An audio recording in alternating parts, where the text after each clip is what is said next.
আসসালামু আলাইকুম সবাইকে। কি খবর সবার? কেমন আছেন? আশা করছি যে যেখান থেকে আমার আজকের ভিডিওটি দেখছেন, আল্লাহর রহমতে সবাই খুব ভালো আছেন, সুস্থ আছেন। আলহামদুলিল্লাহ আমরাও বেশ ভালো আছি। নতুন একটি ভিডিও দিচ্ছি। আশা করব শেষ পর্যন্ত আমার সাথে থাকবেন। বাচ্চাদেরকে স্কুলে নিয়ে যাচ্ছিলাম। সেজন্য রাস্তা থেকেই ভিডিওটা শুরু করলাম। ওদেরকে স্কুলে নিয়ে যাওয়ার সময় কম বেশি এই রাস্তাটা দিয়েই আমার যাওয়া হয়। তো এই রাস্তাটা দিয়ে যাওয়ার সময় সবসময় আমার ছেলে একটু আবেগ আপ্লুত হয়। কারণ ওর পুরনো স্কুলটা ছিল এই রোডে। সেই সাথে এই স্কুলের গেটে যে মামারা থাকেন তাদেরকে দেখে ও একটা জোরে চিল্লানি দেয়। তো এই তো মামাদের সাথে মাঝে, মাঝে ওর হাই হ্যালো হয়। মামারা ওকে খুব পছন্দ করত। তো এর পরপর ওদেরকে স্কুলে দেই। আমার ছেলের এই বছরই এই স্কুলে হয়েছে। স্কুলটা বেশ বড়। আমি একটা সাইড শুধু ভিডিও করেছি। শুরুতে বাচ্চারা যখন স্কুলে ঢোকে তখন গার্ডিয়ানদের ভিতরে ঢোকা অ্যালাউ না। তো গেট থেকেই ভিডিওটা করতে হলো। এদিকে আমি বাসায় এসে লাউটা বসিয়েছি কারণ সকালের নাস্তায় এটা চলে যাবে। সেই সাথে বাকি যা থাকবে সেটা আমরা দুপুরে ভাত দিয়ে খেতে পারবো। লাউটা খুব অল্প তেল মসলায় রান্না করা। মসলা দেইনি বলতে গেলে, শুধু হলুদ আর লবণ আর কাঁচা মরিচ ছাড়া আসলে কিছু দেয়া হয়নি এখানে। আর লাউ যত অল্প মসলায় রান্না করা যায় লাউয়ের অথেন্টিক টেস্ট পাওয়া যায়। এখানে হাসব্যান্ডকে একপাশে নাস্তা দিচ্ছিলাম, সেই সাথে আমিও নাস্তা করে নেব। আমার কাছে মনে হয় অমৃত যতগুলো খাবার আছে তার মধ্যে একটা হচ্ছে লাউয়ের সবজি দিয়ে পরোটা। আপনাদের কাছে হাস্যকর লাগতে পারে, তবে একদিন খেয়ে দেখবেন। আমার বিশ্বাস ভালো লাগবে। আমরা তো নরমালি ভাজি খাই। তো পরোটা যেহেতু একটু রিচ ফুড, রুটির থেকে একটু মোটা টাইপের, সেই সাথে তেল দিয়ে ভাজতে হয়। তো পরোটার সাথে সবসময় আমি একটু পাতলা টাইপের একটা সবজি রাখার চেষ্টা করি। সেই সাথে এই যে আজ দই আছে, যার কারণে ডিম আর লাগবে না। টক দইয়েই কিন্তু প্রোটিনের যে চাহিদা সেটা পূরণ হয়ে যাবে। তো নাস্তা শেষ করে ভাবলাম যে যেহেতু একবার চুলা জ্বালিয়েছি, তো পরপর রান্নাগুলোও করে ফেলি। সেই সাথে আপা কিছুক্ষণ পরেই বাসায় চলে আসবে। রান্না করার পর অনেক থালা বাসন হয়, সেগুলো জমে থাকলে আবার রান্নাঘরটা এলোমেলো লাগে। তো আমার রান্নাটা হয়ে গেলে আপা এসে একদম থালা বাসনগুলোও মেজে ফেলতে পারবে। ফ্রিজে এত বেশি ইলিশের মাথা আর লেজ জমা হয়েছে যে এগুলো শেষ করতে গিয়ে আমার অবস্থা খারাপ হয়ে যাচ্ছে। প্রায় দিনই কি কোনো না কোনো রান্না করতে হচ্ছে এগুলো মিক্সড করে।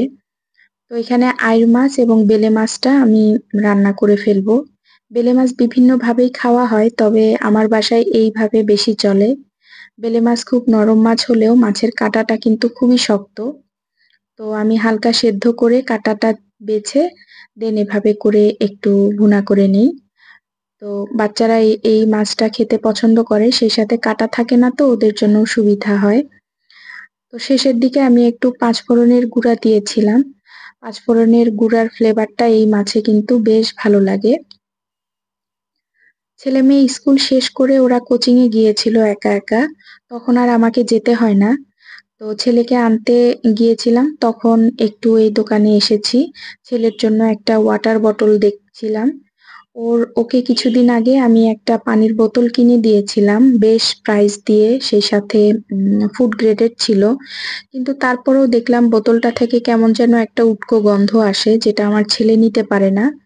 তো ভাবলাম যে চেঞ্জ করে দেয়াটা একদম মাস্ট হয়ে গিয়েছে। তো এখানে কাঁচের বোতল আমার পছন্দ হলো, বাট বাচ্চাদেরকে তো আসলে কাঁচের কোনো জিনিসই দেয়া ঠিক না, রিস্কি ব্যাপার। জিনিসটা তো নষ্ট করবে সেটা তো আছেই, তার থেকেও বড় কথা যেটা, যে এই কাঁচের বোতল একবার যদি স্কুলে ভেঙে যায় তো কতজনের কি হবে, এটা চিন্তা করেই আর এগুলো দেয়া হয় না। তো স্টিলের বোতল বাসায় আছে, সেগুলো দিয়েই আপাতত চালাবো। আর এখানে ওরা বাসায় আসার পর কিছু একটা খেয়ে ঘুমিয়ে পড়েছে। ওদের এই সময়টায় দেখতে আমার এত বেশি মায়া লাগে। আমি এসেছিলাম বেডটা গোছাতে, যে বেডশিটটা চেঞ্জ করে দিব। তো ওদের ঘুম দেখে ভাবলাম ঘুমাতে থাক, এরপরে হয়তো চেঞ্জ করে দিব। তো এখন কিছু পার্সোনাল কথা বলি, ঠিক পার্সোনাল না, এটা অনেক আপুদেরই জিজ্ঞাসা ছিল। আমার একটা ইউটিউব চ্যানেল ছিল, ছিল বলছি কেন, এখনো আছে, আমি ডিলিট করিনি। তো তো সেই ইউটিউব চ্যানেলের থ্রুতে আমি একটা নামমাত্র পেজও খুলে রেখেছিলাম, সিম্পল ডেইলি লাইফস্টাইল নামে। তো সেখানের মেসেঞ্জারে দেখলাম এত আপুরা প্রায় ৬ মাস ৮ মাস আগে আমাকে মেসেজ দিয়ে রেখেছেন। ইভেন দো কয়েকদিন আগেও কিছু আপু মেসেজ দিয়েছে। তো এত মেসেজ দেখে আমি ভীত এবং আপ্লুত। ভীত এই কারণেই যে এত মানুষের মানে রিপ্লাই আমি দিব কি করে, যেই টপিক নিয়ে আমি আসলে কোনো কথাই বলতে চাই না। আর আপ্লুত হয়েছি এই কারণে যে আপনারা আমার ছোট ছোট বিষয়গুলো মনে রেখেছেন। আমার ছেলে মেয়ে এখন কত বড় হলো, ওরা কোন ক্লাসে পড়ছে, আমার যে একটা ভাই আছে, বিশেষ করে আপনারা বাবার খুব করে খোঁজ খবর নিচ্ছিলেন, মানে আমার ফাদার ইন ল, যেহেতু যখন ওই চ্যানেলে আমি ভিডিও দিতাম বাবা অসুস্থ হয়ে যায়, হঠাৎ করে ক্যান্সারের পেশেন্ট হয়ে যায়। তো আপনারা এত ভাবে জিজ্ঞেস করেছেন যে এগুলো দেখে আমি সত্যি আবেগ আপ্লুত হয়েছি। তো আমি আসলে খুব করে বিশ্বাস করি মানুষ তার কর্মফল দুনিয়াতেই ভোগ করে। আর এই কথাটা আমি এমনভাবে বিশ্বাস করি এবং এমনভাবে ধারণ করি যে আমি আমার জীবনটাও যাপন করি সেভাবে যে আমার সুস্থ স্বাভাবিক অবস্থায় আমার দ্বারা ক্ষতি যেন কারো না হয়। তো এবং আমি একদম হয়তো খুব বেশি প্র্যাকটিসিং মুসলিম না।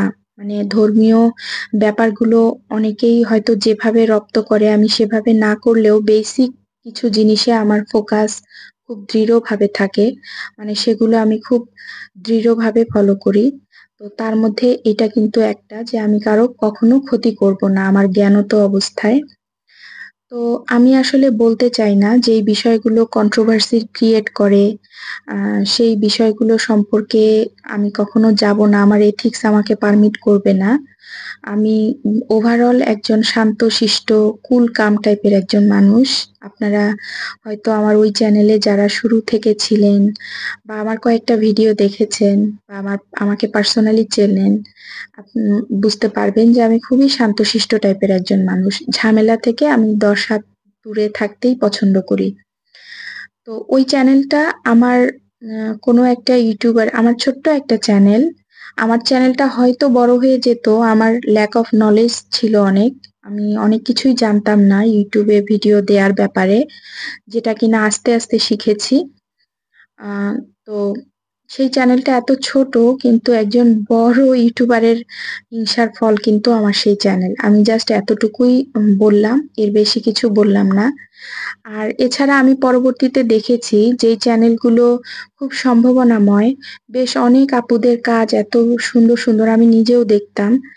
এত সুন্দর, সুন্দর কাজ, এত দারুণ, দারুণ ভিডিও দিতেন। হঠাৎ করে সেই চ্যানেলগুলো উধাও। সেই চ্যানেলগুলো আর নেই বা তারা ভিডিও দিচ্ছে না সামহাউ।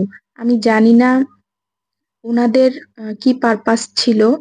তবে আমিও তো কিছু পেয়েছি প্রমাণ, তাই না? তো যাই হোক, আমি আসলে এর বেশি কিছু বলবো না। জাস্ট বলবো যে ওই চ্যানেলে আমি কোনো ভিডিও দিচ্ছি না। আমি চ্যানেলটাকে ডিলিট করে দিতে পারতাম, বাট হয়তো আপনারা অনেকেই রিলেট করতে পারবেন। একটা চ্যানেল কিন্তু একটা সন্তানের মতো হয়। আ যেখানে আমি প্রায় ৩.৫-৪ বছরের মতো কাজ করেছি। তো চ্যানেলটা ডিলিট করতে গেলেও কিন্তু আমার হাতটা কয়েকবার কাঁপবে। তো আমার অনেক, অনেক স্মৃতি আছে সেই ভিডিওগুলোতে। আমার বাচ্চাদের একদম ছোটবেলা থেকে বড় বেলার বেশ কিছু ভিডিও আছে। তো যার কারণে আমি চ্যানেলটা রেখেছি। তবে ওই চ্যানেলে আমার আর রেভিনিউ আসে না। মানে কোনো ইনকাম হয় না ওই চ্যানেলটা থেকে। চ্যানেলটার এমনই অবস্থা হয়ে গেছে। বা কেউ একজন করেছে আরকি। তো এতটুকুই শুধু শেয়ার করলাম। তো যাই হোক, আমার আসলে এতটুকুও বোধহয় বলাটা ঠিক হয়নি। এখানে এমন কিছু কাজ করে নিলাম যেগুলো আমার পরের দিনটাকে বেশ সুন্দর করবে, একটু সহজ করবে। যেমন পেঁয়াজ কাটা, একটু মসলা বেটে রাখলাম। আমি মসলা বেটে রান্না করতেই পছন্দ করি। তো এখানে হচ্ছে কিছু কাঁচামরিচ বোটা ছাড়িয়ে ধুয়ে-টুয়ে রেখেছি। পেঁয়াজও আছে, রসুনও আছে। কখন কি লাগে এগুলো কাটা থাকলে রান্না করতে সুবিধা। তো আমি জানি না এই পর্যন্ত আপনারা কারা, কারা আমার ভিডিওটি দেখছেন বা বা দেখেছেন। যদি আমার ভিডিওটি ভালো লাগে প্লিজ আমার চ্যানেলকে সাবস্ক্রাইব করে দেবেন। সেই সাথে পাশে থাকা বেল বাটনটি প্রেস করবেন। এতে করে আমি যখন নতুন কোনো ভিডিও দিব আপনাদের মোবাইলে নোটিফিকেশনে চলে যাবে। আজ এই পর্যন্তই। সবাই ভালো থাকুন, সুস্থ থাকুন। আল্লাহ হাফেজ।